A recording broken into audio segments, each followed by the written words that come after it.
Anjuran: gunakan headphone untuk suasana yang lebih mencekam.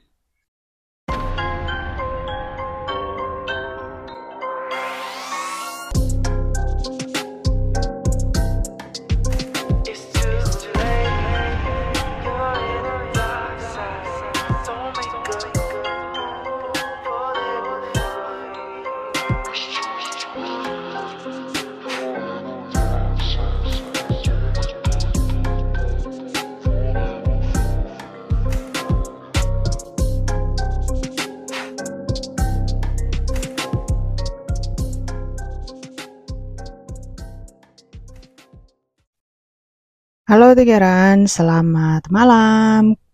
Ketemu lagi bersama gue dengan Gibi di season yang kelima untuk episode yang ke-15. Nah, ini minggu-minggu tutup season. Kayaknya seperti biasa ya. Gue gak akan berbahasa-basi lebih lama. Kita masuk aja langsung ke cerita horornya. Setiap orang pasti pernah mengalami pengalaman buruk dalam hidup mereka, seperti cedera akibat jatuh, trauma, dan lain-lain. Semua itu dapat dilihat dan dirasakan oleh panca indera. Namun, ada pengalaman berbeda yang dibagikan oleh seorang pria yang mengklaim dijahili oleh makhluk yang tidak bisa dilihat dengan mata telanjang. Aku ingin menceritakan seluruh pengalamanku ketika hantu Thailand masuk ke dalam tubuhku. Sampai aku lumpuh hampir 2 bulan. Aku mengalami kejadian ini saat aku berada di Bangkok, Sawadikap. Jadi, peristiwa ini terjadi pada tahun 2015, ya sekitar itu. Saat itu, aku harus mengikuti program di sebuah universitas di Bangkok. Jadi, aku harus tinggal di sana selama 3 minggu. Nah, selama program tersebut, banyak aktivitas yang harus aku ikuti. Mulai dari presentasi, kelas, program, jalan-jalan, pertunjukan, kegiatan di luar kelas, dan masih banyak lagi. Aku akan melewati bagian itu dan langsung ke minggu kedua dan ketiga aku di Bangkok. Oke, pada akhir minggu kedua menuju minggu ketiga, aku harus mengikuti sebuah kegiatan eksplorasi. Pada saat itu, kami harus tinggal di sebuah resort di daerah dekat Bangkok. Aku lupa sih nama tempatnya. Resort ini terletak di tengah hutan, di tepi sungai. Jadi ada satu hari ketika kami harus mengikuti kegiatan eksplorasi. Dan saat mengikuti kegiatan ini, aku sangat senang ya, karena seru sih kegiatannya. Dan aku banyak tertawa serta bermain di sekitar sebuah pohon besar. Pohon itu sangat besar ya. Aku duduk di dekat pohon itu sambil tertawa-tawa dengan teman-teman. Setelah kegiatan eksplorasi selesai, aku mulai merasa tubuhku tuh sangat lemas. Ketika teman mengajak untuk berenang, aku bilang ingin istirahat saja. Jadi, aku kembali ke kamar, tidak mandi, dan langsung tidur karena benar-benar tidak kuat. Kemudian, keesokan harinya, aku mulai tuh sakit kepala yang sangat parah. Setelah itu, kami harus berkemas untuk pindah ke daerah lain dan menginap di hotel lain. Sepertinya masih di kawasan Bangkok juga, tapi tetap aku lupa namanya ya. Setelah pindah ke hotel baru, malam itu aku tidur dan mulai mengalami mimpi buruk tentang hantu. Selama 2 hari berturut-turut, aku mimpi hantu aja. Pada malam pertama, aku mimpi hantu seperti mumi. Seluruh tubuhnya terbalut kain dan merangkak di langit-langit. Keesokan paginya, aku bangun dengan perasaan aneh dan mengalami sedikit kesulitan berbicara. Seperti jadi cadel gitu. Ini membuatku merasa aneh, terutama karena aku harus berkomunikasi dalam bahasa Inggris, dan pelafalanku malah jadi cadel. Meski begitu, aku mengabaikannya dan melanjutkan aktivitas seperti biasa, meskipun merasa sangat lemas. Pada malam kedua, aku mimpi hantu lagi. Mimpi malam kedua ini masih kuingat sampai sekarang. Dalam mimpi itu, aku melihat banyak hantu yang cantik dengan rambut tidak terlalu panjang atau pendek. Ya, sekitar hanya sebahu wajah ya. Adegan dalam mimpi itu seperti ini kira-kira. Para hantu terbang-terbang di tepi pantai dan semuanya memakai baju berwarna putih. Tapi, ada satu hantu yang memperhatikanku. Ia terbang dan kemudian duduk di atas batu besar. By the way ya, hantu ini cantik, berwujud manusia, dan bukan hantu yang kalian pikir dengan wajah seram gitu, bukan. Di lain waktu berganti hari kemudian, ketika aku bangun keesokan paginya, aku langsung tidak bisa berbicara. Bergerak pun susah, wajah tidak bisa tersenyum, dan mata tidak bisa digerakkan, seperti lumpuh di bagian wajah. Saat itu, aku sangat khawatir ya. Tubuhku juga sangat lemas, sampai-sampai aku hampir tidak bisa berjalan. Setelah itu, dosen di sana membawaku ke klinik. Setelah diperiksa, dokter mengatakan semuanya normal, tidak ada masalah apapun. Dokter sempat mengira itu masalah syaraf dan hanya memberiku obat aja. Saat itu, aku harus menunggu lagi 2 hingga 3 hari untuk pulang ke Malaysia. Saat ada program terakhir di Bangkok, aku tetap berusaha untuk ikut serta. Yang paling menyedihkan nih, aku harus berkomunikasi dengan menulis di kertas karena benar-benar tidak bisa berbicara. Bagian wajahku sudah kaku. Kemudian, pada hari aku terbang kembali ke Malaysia, aku benar-benar tidak kuat untuk berjalan. Tubuhku sangat lemah, dan begitu sampai di Malaysia, aku langsung masuk ke ruang gawat darurat di rumah sakit. Setelah diperiksa, mereka masih tidak tahu apa penyakitku. Pada saat itu, aku sudah 70% lumpuh. Hanya bisa bergerak sedikit-sedikit. Wajahku paling parah sih. Menjadi miring seperti orang yang terkena stroke. Dokter memeriksa, dan semuanya terlihat normal, seperti tidak ada masalah. Setelah itu, aku dimasukkan ke dalam bangsal agar dokter bisa memantau kondisiku. Mereka memang berencana untuk melakukan MRI scan. Selama di rumah sakit, ada pengunjung yang datang menjenguk pasien di sebelahku. Tiba-tiba, saat satu pengunjung itu mendekati ayahku dan mengatakan bahwa ada makhluk berwarna putih yang menempel padaku, dia menyarankan agar kami menemui seorang ustadz. Ayahku memutuskan untuk menemui ustadz tersebut. Setelah ustadz melakukan pemeriksaan, aku terkejut dengan apa yang terjadi padaku. Ustadz itu mengatakan bahwa di tubuhku ada 2 makhluk halus yang menumpang, satu dari darat dan satu dari laut. Menurut Ustadz, yang dari laut adalah hantu yang aku lihat di tepi pantai. Sementara yang terbang adalah yang duduk di atas batu. Aku tuh ketempelan makhluk ini ketika bermain di dekat pohon besar. Ada makhluk halus yang menyukaiku dan memasuki tubuhku. Ustadz menjelaskan bahwa makhluk halus itu adalah seorang wanita tua. Meskipun dia memiliki penampilan yang cantik ya. Meski sudah berobat ke Ustadz, rupanya makhluk halus itu tak mau pergi dari tubuhku. Hingga akhirnya, aku pergi berobat kepada seseorang yang mungkin bukan Ustadz, tetapi dia memiliki pengetahuan tentang makhluk halus. Dia menjelaskan makhluk halus itu akan keluar dari tubuhku selama proses pengobatan, dan kemudian masuk kembali setelah selesai. Mungkin karena makhluk halus ini berasal dari Thailand, sehingga segala doa tak mempan. Aku tidak tahu bagaimana orang tersebut melakukan pengobatannya.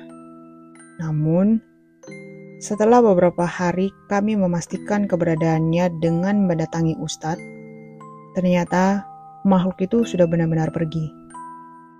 Makhluk halus itu sudah tidak ada lagi. Tubuhku perlahan pulih, aku juga pergi terapi untuk memulihkan saraf dan minum obat.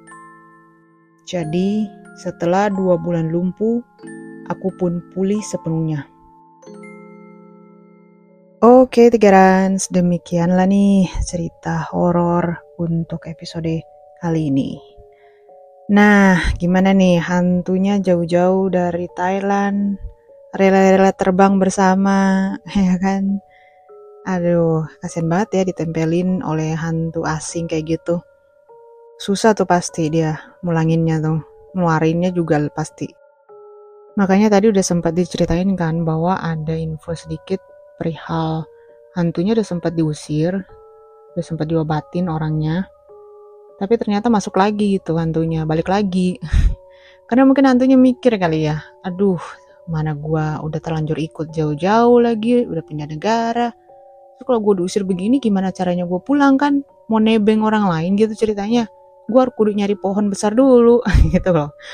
Jadi agak ini sih kompleks juga, tapi syukur-syukur sih ternyata ujung-ujungnya dengan kekuatan doa, bantuan dari ustadz dan salah satu bisa disebut orang pintar ya, akhirnya hantu tersebut pun keluar. Ya mungkin ya namanya juga hantu ya kan, tiba-tiba aja dia bisa berada di antara mana mungkin ya kan. Jadi pesawat tuh bukan alasan sebenarnya.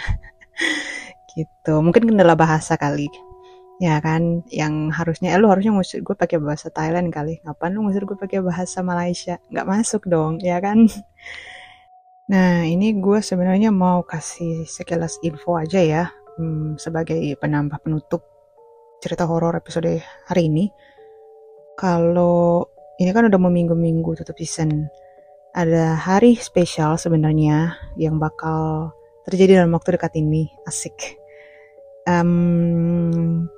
Kira-kira di bulan depan ada sesuatu deh pokoknya spesial banget. Jadi kita harapnya itu kalian tunggu-tunggu aja, standby, stay tune terus dengerin Tigarans, karena kalau mungkin kalian yang udah pernah denger Tigarans dari awal banget, setia banget sama Tigarans dari awal, kita tuh ada yang namanya episode spesial, episode khusus atau special episode, edisi-edisi yang dibahas itu memang pada awalnya sedikit di luar topik horor sebenarnya.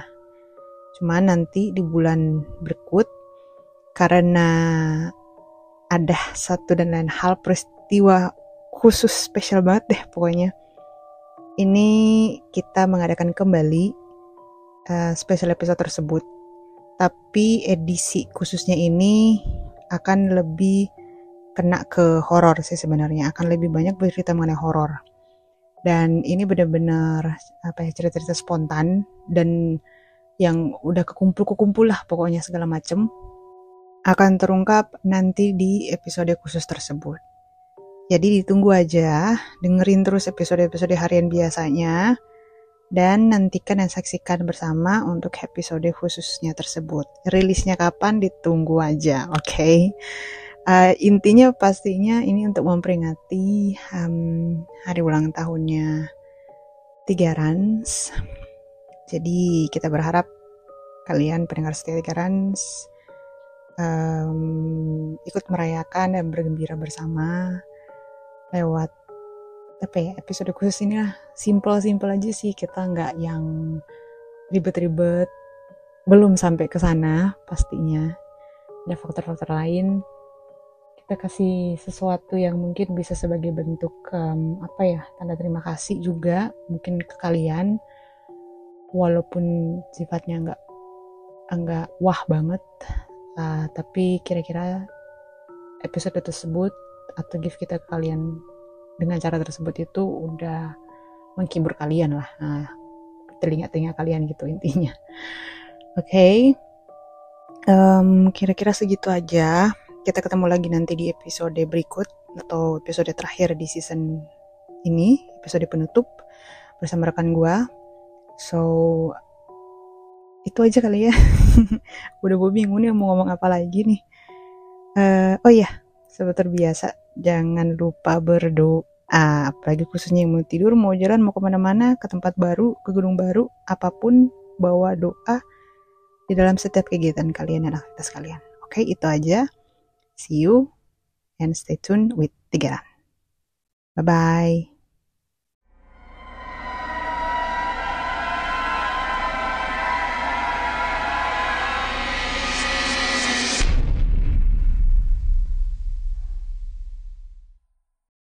Assalamualaikum warahmatullahi wabarakatuh. Selamat malam Tinggarans. Kembali lagi di episode terakhir dari season 5. Episode 16. Seperti yang teman gue Gibi sudah infokan kemarin ya di episode 15, bahwa nantinya nih kita ada satu episode spesial dimana ya kita ngobrol mengenai horor ya, bukan curhat. Cuman berbeda dengan episode sebelumnya, lebih ya mirip-mirip episode dulu ya. Kita kan pernah ngelakuin satu episode spesial tuh setiap bulan, tapi ada satu dan lain hal kita harus stop itu. Oke, dan tungguin aja deh pokoknya ya, pasti bakal seru banget. Nah, seperti biasa, di episode terakhir ini, episode 16, gue mau bawain satu cerita. Tanpa berbasa-basi ya, panjang-panjang, gak enak, gue langsung masuk ke cerita. Kisah seram Bukit Soeharto yang angker, tempat pembuangan mayat korban Petrus hingga penampakan hantu Romusa. Nih, bagi warga Kalimantan Timur pasti sudah mengenal Taman Hutan Raya atau Tahura Bukit Soeharto. Namun di balik namanya yang indah, Tahura Bukit Soeharto dikenal sebagai salah satu tempat angker. Posisi Tahura Bukit Soeharto itu sendiri cukup dekat dengan ibu kota negara IKN Nusantara. Lokasinya berada di pinggir jalan antara Penajam Pasar Utara dan Kutai Kartanegara. Hutan raya ini dianggap sebagai tempat yang angker di kalangan sebagian warga Kaltim karena kisah horor yang menyelimutinya. Di antara Kabupaten Penajam Pasar Utara dan Kutai Kartanegara terdapat taman hutan raya yang asri dan rindang.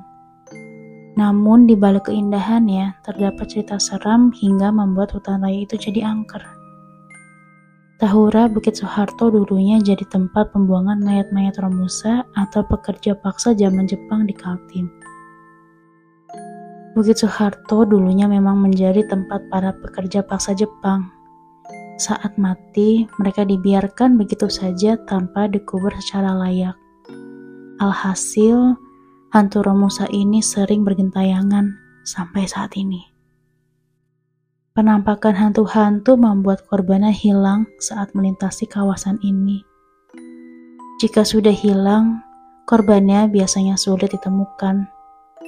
Namun, jika ditemukan, mereka biasanya dalam kondisi setengah gila.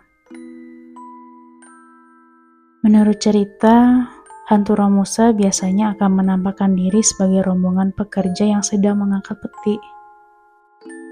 Kemudian di bagian belakang mereka ada sosok tentara Jepang lengkap dengan seragam, topi, hingga senapan laras panjang.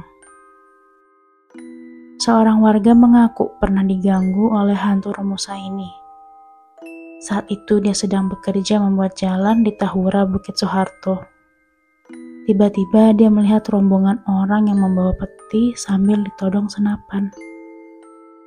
Ternyata orang-orang tersebut adalah rombongan pekerja paksa tentara Jepang. Romusa itu digiring ke sebuah tempat dan dipaksa untuk menggali lubang. Ketika lubang sudah jadi, peti yang dibawa dimasukkan ke dalamnya. Para pekerja paksa tersebut tiba-tiba didorong ke dalam lubang dan kemudian dilempari granat. Setelah melihat kekejaman tentara Jepang, seketika warga tersebut langsung pingsan. Saat sadar, dia masih penasaran dengan lokasi lubang tersebut. Dia kemudian secara sengaja mengecek dan ternyata di lokasi dia melihat hantu Romusa tersebut tidak ditemukan apa-apa. Tahura Bukit Soeharto sebenarnya merupakan hutan primer di Kalimantan Timur. Tetapi dalam perkembangannya malah jadi lokasi praktik pertambangan batu bara ilegal. Aparat kepolisian sudah berulang kali membekuk pelaku pertambangan batu bara di lokasi tersebut. Sayangnya, kerusakan lingkungan sudah terlanjur terjadi di Tahura, Bukit Soeharto. Di sana terdapat lubang-lubang bekas tambang batu bara. Luas tambang ilegal itu pun ada yang bisa seluas lapangan sepak bola. Selain menyimpan sejarah kelam di zaman penjajahan Jepang, Bukit Soeharto juga punya kisah-kisah kelam lainnya di zaman Orde Baru.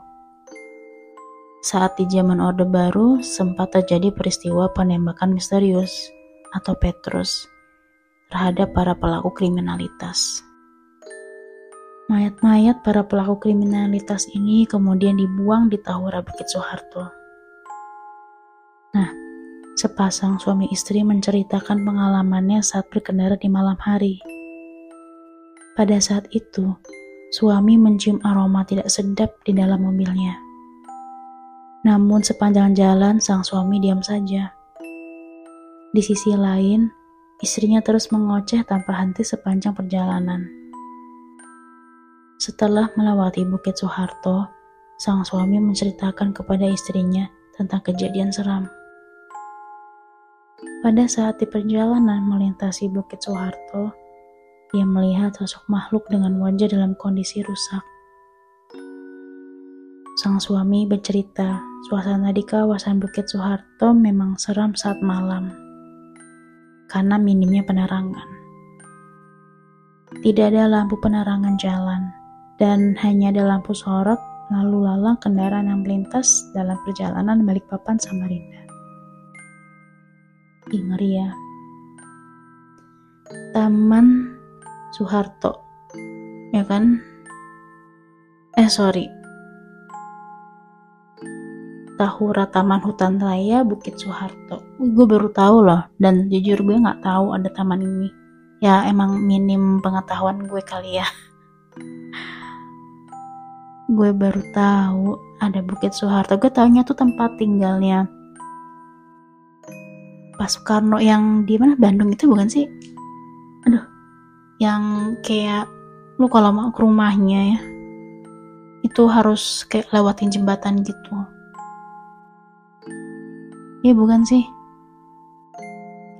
Cuman kan kalau rumahnya si Pak Soekarno ini kan berkali-kali ya direnovasi, dimodif lagi, kayak dari rumah terus jadi pernah jadi resto ya nggak salah ya, kalau gue lihat waktu itu seingat gue ya.